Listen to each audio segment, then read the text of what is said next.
Dear students, जैसे कि आप लोग जानते हैं कि हमारी सेकेंड यूनिट चल रही है सेमेस्टर सेकेंड के लिए केमिस्ट्री ऑफ प्रोटीन्स, जिसमें हम पहले वीडियो में अमीनो एसिड्स के बारे में डिस्कस कर चुके हैं। तो आज जो टॉपिक मैं लेके आई हूँ वो है overview of primary, secondary, tertiary and quaternary structure of proteins, यानी हम प्रोटीन्स के डिफरेंट स्ट्रक्चर्स के बारे में इसमें स्टडी करेंगे। तो देख लेते हैं। इसमें वैसे ज़्यादातर इसमें थियोटिकल पोर्शन ही है, तो इसलिए मैंने आपके लिए नोट्स बना दिए हैं। समझाने लायक बहुत ज़्यादा कुछ है नहीं इसमें। तो proteins are complex nitrogenous organic compounds. तो प्रोटीन्स जो होते हैं वो नाइट्रोजनस ऑर्गेनिक कंपाउंड्स होते हैं। On hydrolysis all proteins yield a mixture of alpha amino acids. और जब इन प्रोटीन्स की हाइड्रोलिसिस की जाती है तो ये अल्फा एमिनो एसिड्स का मिक्सचर देते हैं, क्योंकि जितने भी प्रोटीन्स हैं वो सब एमिनो एसिड से मिलकर बने हुए हैं। ठीक है। Proteins are formed by combination of amino acids molecule through CONH linkage which is known as peptide linkage. तो जितने भी एमिनो एसिड मॉलिक्यूल्स हैं वो जब आपस में जुड़ते हैं तो वहाँ पर जो लिंकेज बन के आता है वो CONH बॉन्ड बन के आता है। कैसे ये बॉन्ड बनता है ये अभी हम पेप्टाइड का फॉर्मेशन देखेंगे, तब हम पढ़ लेंगे इसमें, क्योंकि वहाँ पर दो ग्रुप्स प्रेजेंट होते हैं। जैसे अमीनो एसिड में मैंने बताया ही था आपको, एक एमिनो ग्रुप होता है और एक एसिड ग्रुप होता है। तो उन्हीं के बीच में लिंकेज होता है, एक अमीनो एसिड्स का कार्बोक्सिलिक ग्रुप और दूसरे अमीनो एसिड का एमिनो ग्रुप, दोनों के बीच में रिएक्शन होने से क्या होता है, ये CONH लिंकेज बनता है, जिसको हम पेप्टाइड लिंकेज या पेप्टाइड बॉन्ड भी बोल देते हैं। Recent studies have shown that proteins possess complicated three dimensional structures. अभी हमें ये मालूम पड़ा कि प्रोटीन्स का जो है काफ़ी कॉम्प्लिकेटेड एक थ्री डायमेंशनल स्ट्रक्चर होता है। एक मतलब बहुत सिंपल स्ट्रक्चर नहीं होता। The structure of a protein is studied in terms of 4 levels of structural organisation. और इस प्रोटीन के स्ट्रक्चर को हम ये डिफरेंट 4 लेवल्स में पढ़ते हैं। और ये 4 लेवल्स कौन से हैं? Primary, secondary, tertiary and quaternary structures. ठीक है।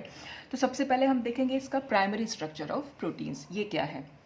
It gives the sequence in which the amino acids are arranged in the polypeptide chains of a protein. अब देखिए ये पॉलीपेप्टाइड से क्या मतलब है।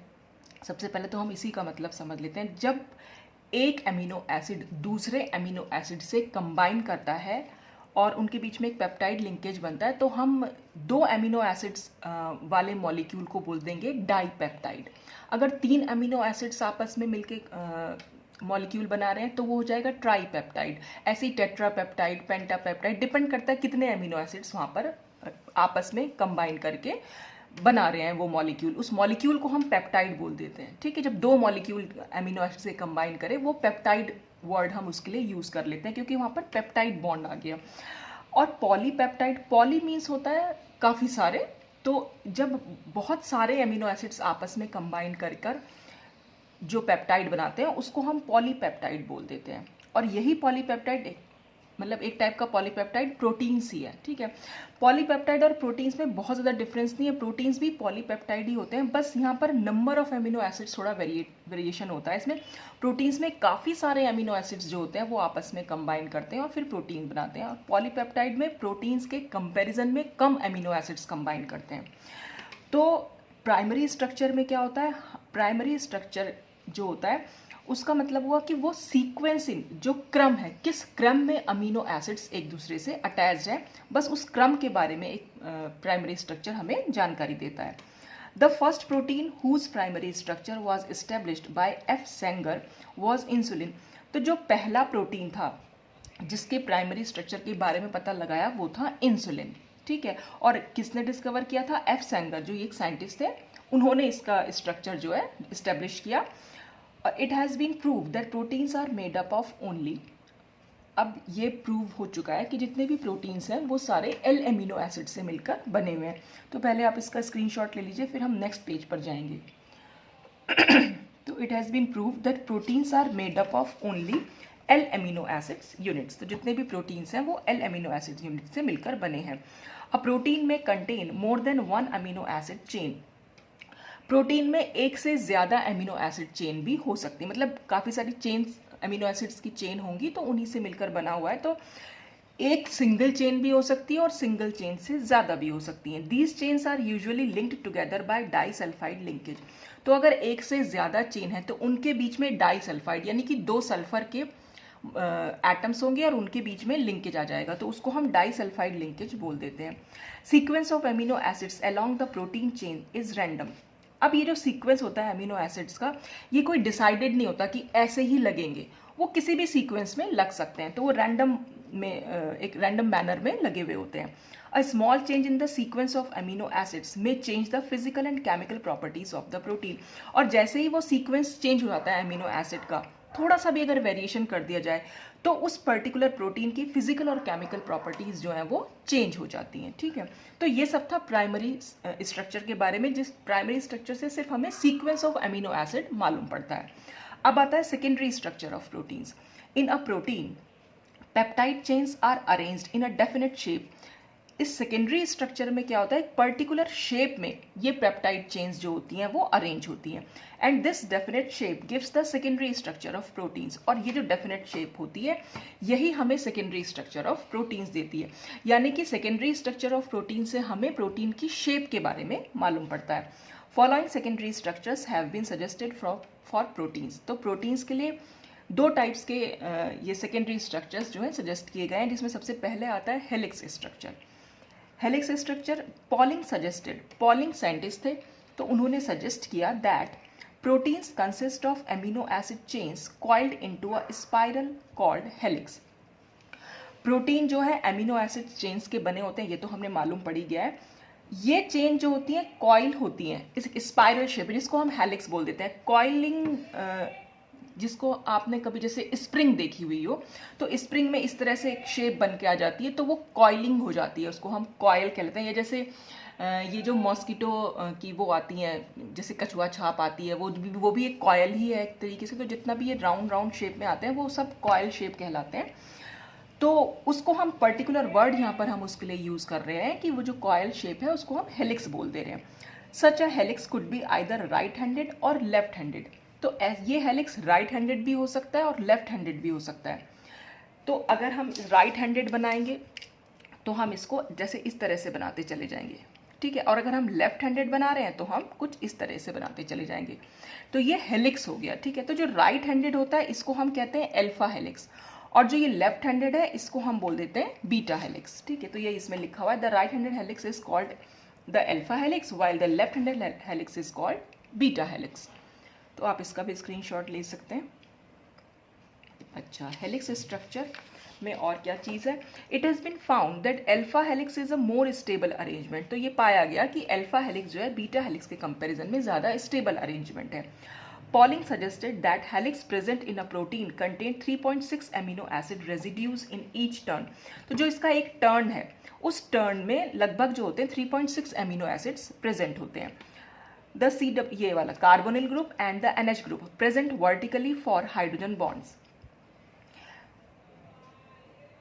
ये फॉर नहीं है, फॉर्म है, इसको फॉर्म कर लीजिएगा. मतलब जो ये C डबल बॉन्ड O और ये जो NH है ये वर्टिकली प्रेजेंट है, और इनके बीच में जो है ये हाइड्रोजन बॉन्ड O और H के बीच में एक हाइड्रोजन बॉन्ड, जिसको मैंने डॉट डॉट से दिखाया है.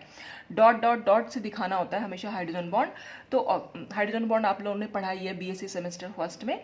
ऑक्सीजन इलेक्ट्रोनेगेटिव है यहाँ पर, और यहाँ ये इलेक्ट्रोपॉजिटिव आयन है. और जब हाइड्रोजन किसी इलेक्ट्रोनेगेटिव एटम से अटैच, जैसे यहाँ नाइट्रोजन से अटैच्ड है, तो इस पर स्लाइटली पॉजिटिव चार्ज है, तो ये किसी दूसरे मॉलिक्यूल के नेगेटिवली चार्ज्ड एटम से इंटरैक्ट कर सकता है. दोनों के बीच में जो बॉन्ड बनता है उसी को हम हाइड्रोजन बॉन्ड बोल देते हैं. ठीक है, तो एक ये जो C डबल बॉन्ड O है और यहाँ NH है, तो दोनों के बीच में एक हाइड्रोजन बॉन्ड यहाँ पर फॉर्म होता है. X ray data have shown that the diameter of the helix is 10 angstrom.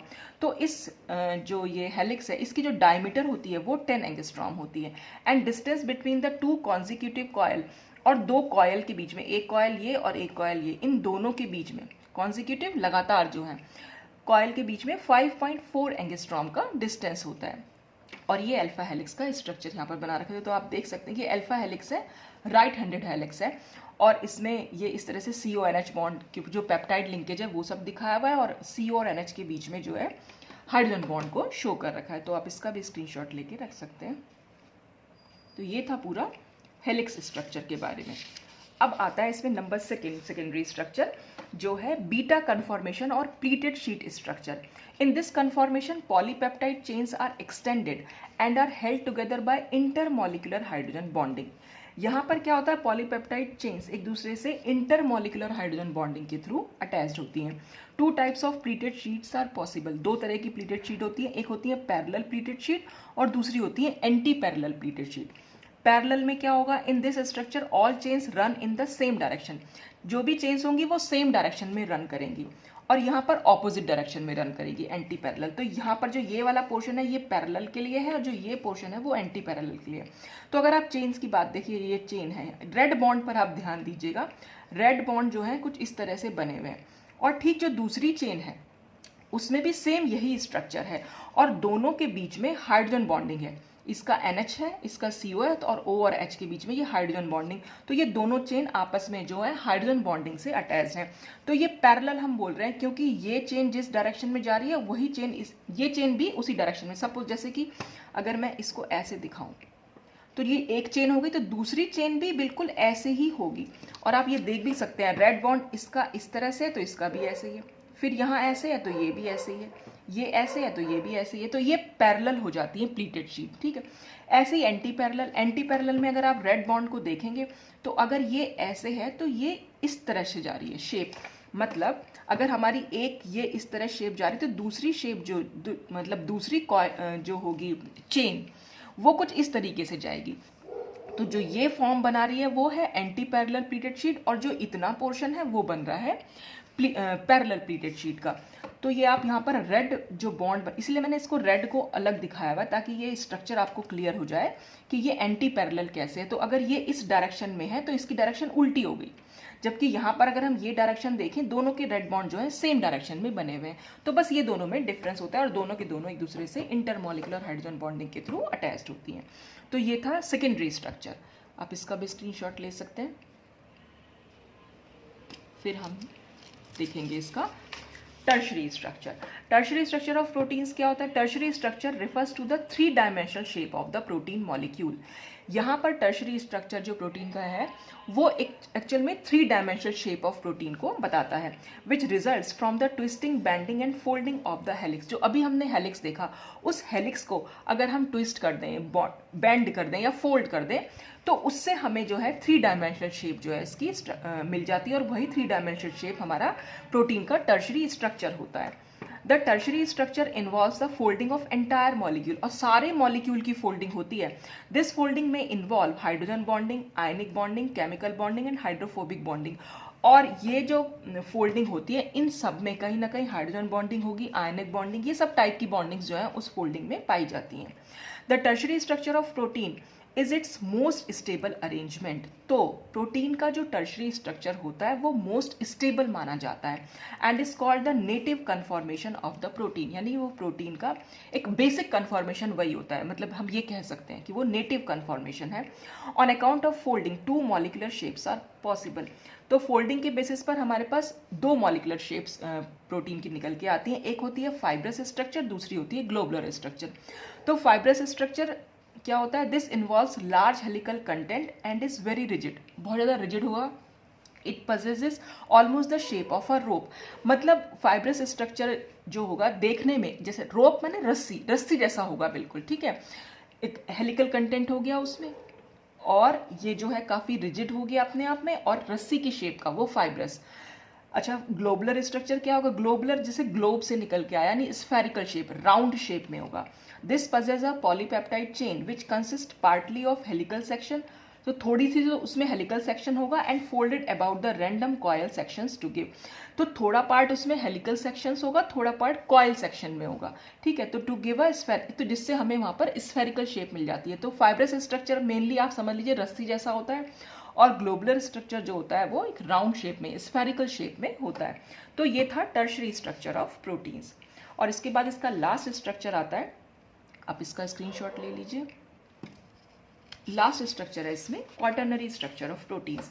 Many proteins are composed of more than 1 polypeptide chain. जैसा कि मैंने आपको पहले भी बताया कि कुछ प्रोटीन्स में खाली सिंगल चेन हो सकती है, लेकिन कुछ प्रोटीन्स में मोर देन 1 पॉलीपेप्टाइड चेन होती हैं, which are held together by some forces, जो एक दूसरे से जुड़ी होती हैं कुछ फोर्सेस के थ्रू, लेकिन अदर देन कोवलेंट बॉन्ड, लेकिन वहाँ पर कोवलेंट बॉन्डिंग नहीं होती। कोवलेंट बॉन्डिंग के अलावा जैसे अभी हमने बात भी की थी, हाइड्रोजन बॉन्डिंग होगी, आयनिक बॉन्डिंग हो, हाइड्रोफोबिक बॉन्डिंग हो, तो कोवलेंट बॉन्डिंग के अलावा वहाँ पर बॉन्डिंग होती है। The association of more than one polypeptide chain to form a stable large unit is called the quaternary structure.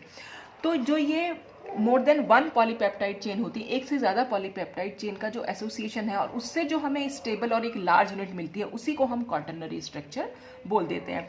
जैसे एग्जाम्पल है हीमोग्लोबिन का। हीमोग्लोबिन एक्चुअल में क्वाटरनरी स्ट्रक्चर ऑफ प्रोटीन्स को डिनोट करती है। तो haemoglobin is such a protein with 4 polypeptide chain. Haemoglobin में 4 polypeptide chain होती है and these chains are not linked together by covalent bond. और ये पॉलीपेप्टाइड चेन आपस में कोवलेंट बॉन्डिंग द्वारा लिंक्ड नहीं होती है, बल्कि कहीं ना कहीं इनमें हाइड्रोजन बॉन्डिंग या हाइड्रोफोबिक या आयनिक बॉन्ड पाया जाता है। तो ये पूरा क्वाटरनरी स्ट्रक्चर ऑफ प्रोटीन्स के बारे में था। तो हमने आज की वीडियो में प्राइमरी, सेकेंडरी, टर्शरी और क्वाटरनरी स्ट्रक्चर ऑफ प्रोटीन्स के बारे में देखा। बाकी कुछ और टॉपिक्स के साथ अगले वीडियो में मिलेंगे। आज के लिए बस इतना ही। Thanks for watching.